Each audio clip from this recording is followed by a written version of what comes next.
Hey guys, good morning or good afternoon, I should say. Still in quarantine. So I was just about to make us a batch of the Moroccan msaman, the Moroccan pancake that me and Mike love to have for breakfast. And I thought, you know what, this recipe is even easier than the one I shared with you a day or two ago on how to make panbread. So uh, the good thing about these Moroccan pancakes is that you can use them as a basis for, I don't know, for breakfast, basically lunch, dinner, whatever. For breakfast, what me and Mike do is we boil some eggs and then we cut them in little pieces. We dice them together with some, how do you say that? Not slices of cheese, but some layers of cheese on there. And then the boiled egg, just I don't know, just how do you say that? Just just cut it, just dice it, and on there a little bit of pepper, fresh pepper from your, something like this on there, grind it on there. On top of that, a little bit, no salt because it's already in there. So yeah, so what we're gonna end up with, me and Mike love to have it for breakfast with what I just said as a stuffing, roll it up, or you can have it for lunch or dinner, and then you could just use it as a wrap and then stuff it with whatever you like. But again, the best thing for this and why I just had to share it with you is because it so fits, especially with the crisis, the quarantine situation that we are in right now. Because again, you don't need a lot for this, not a lot of ingredients, just simple stuff. What you need is 500 grams of all-purpose flour, 500. You need about 250 grams of semolina. It's this. Preferably the fine kind. They have them in fine, medium, and how do you say that? And big, I think it's called. I'm not really sure, you guys. You know what I understand. So it goes from fine to big, or whatever you call this. Anyway, so I always tend to go for the fine kind. If you can get the fine semolina, get at least the medium semolina, okay? So what you need is 500 grams of all-purpose flour, 250 grams of semolina. If you don't know what semolina is, this is what it is. If this doesn't ring a bell or still doesn't make it clear for you, this is something that you can find if you happen to have a Moroccan shop in your neighborhood, or a Turkish shop, or in the US, which is more likely will be the case, an Italian shop probably. I don't know if there are a lot of Moroccans or Turkish people in the US, but yeah. So if you happen to have a Moroccan neighbor or a Turkish neighbor or an Italian neighbor, it's just, ask them for a bowl of this, although I wouldn't do that in this time of Corona. But only the other times, a Moroccan neighbor won't be surprised, won't think less of you if you would just knock on the door and ask for some of this, of that, sugar, salt, whatever. It's very normal in our culture. So, guys, this is it. It's really simple. Again, you don't need an oven for this, just a stove, is that how we call it, and one of these skillets. Because this is not pan bread, but let's just call it semi-pan bread, but it's not really bread, as you will see at the end of this video. I've shared this with you previously, but that was a little bit of the complicated version. Today I simplified it for you guys, and today I'm gonna share with you the simple version of how to make this. So, told you about the flour, about the semolina. You need to have a little bit of, preferably olive oil. If you don't have that, then sunflower oil. 300 milliliter of lukewarm water, and 1 teaspoon of salt. And we're going to do this with this machine. We have the Cuisine 4200 XL Magimix that does this for us. It has all kind of accessories and all kind of hooks and stuff, so you can do all kind of stuff.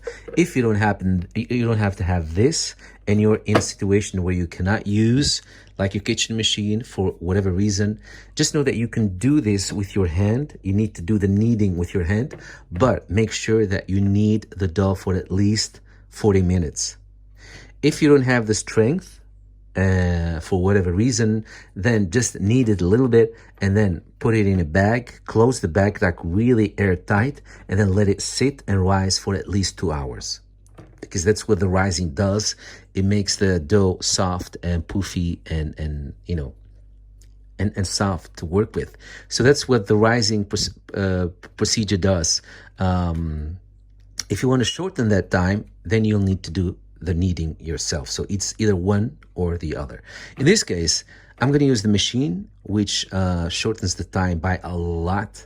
I always try to let the machine go for about in the highest mode for about maybe 6 minutes at least. Yeah, six or 7 minutes.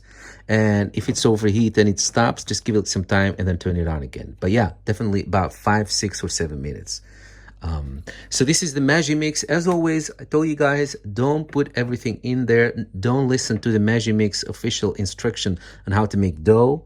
And I have shared with you a video that you guys liked a lot, watched a lot. So thank you so much for that, on how to make the proper way and how to make dough with this machine. And I keep repeating it in every recipe that I'm using this machine, because you know it can frustrate you if you don't have this piece of information. So with the Magimix, don't throw everything in there at once. Please, whatever you do, don't do that. So let's just start, okay?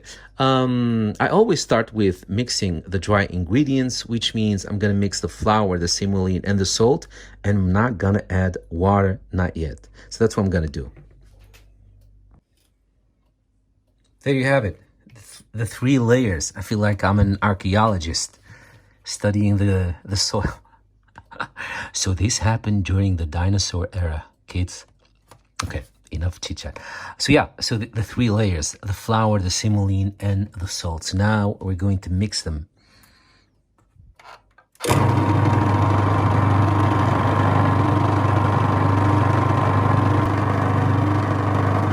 All right, that's enough. Okay, so now we're going to add water very, very gradually, you guys. What you do is, if you happen to have one of these machines, do you see this little platform that you have here? See this one right here?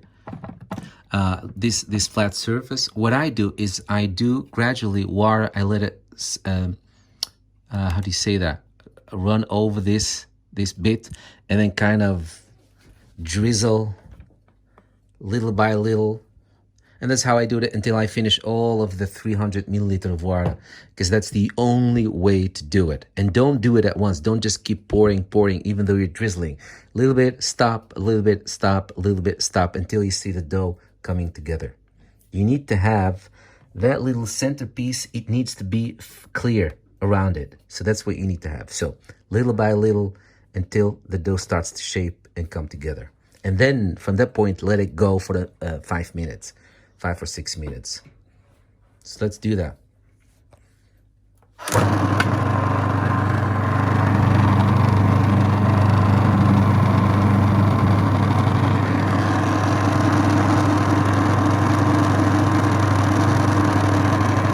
I'm just gonna do this real time to give you guys an idea of what I need. And again,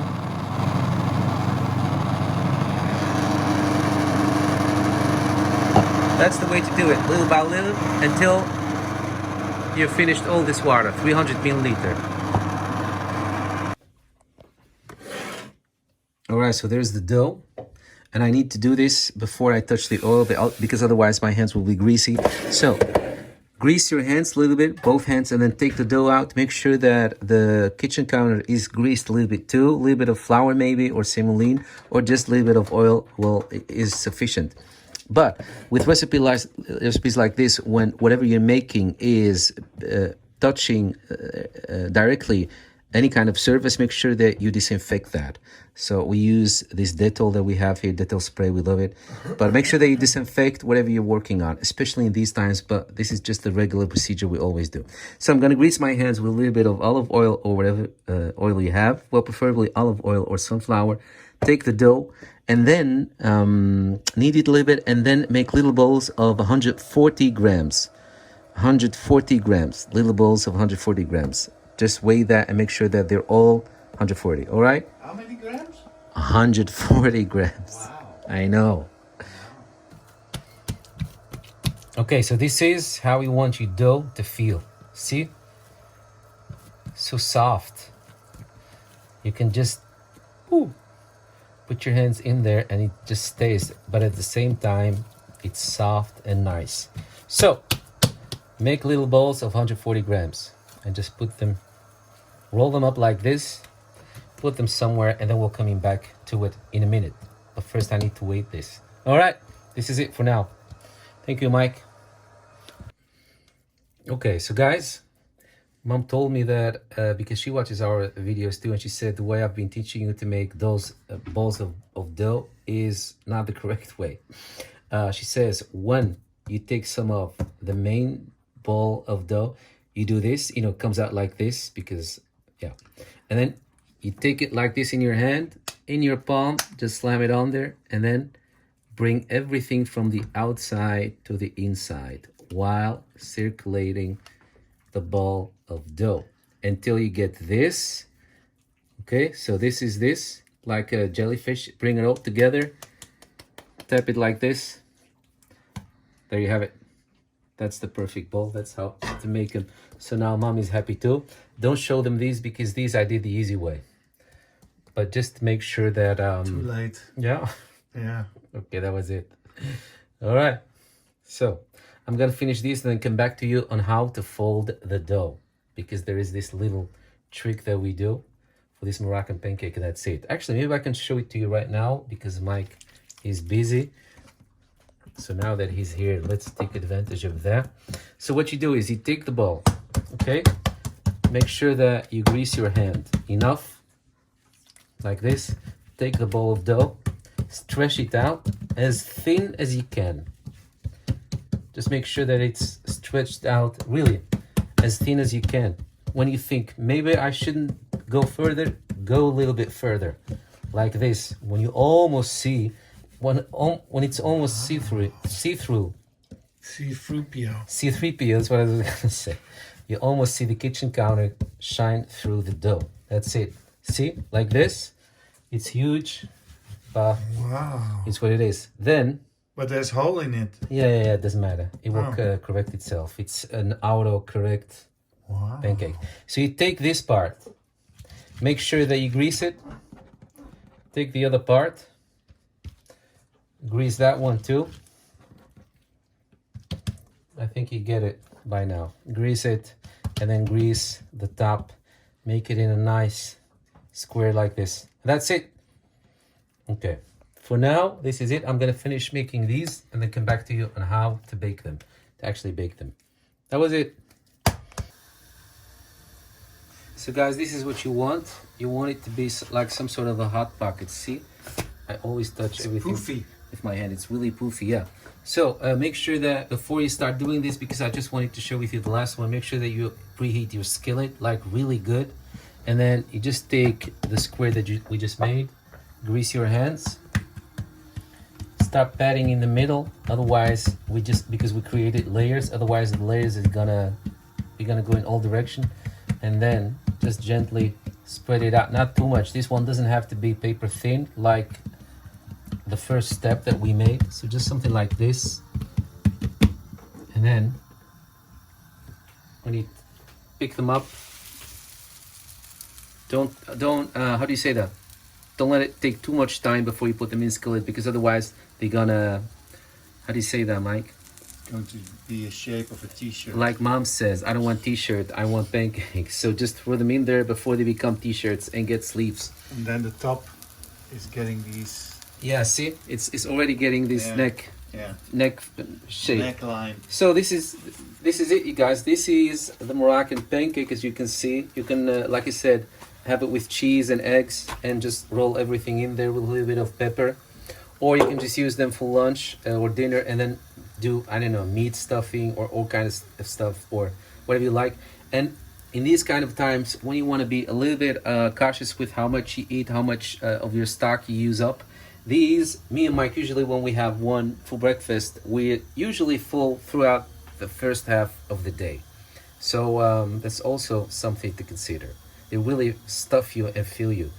So which means you won't have to need a big lunch after one of these.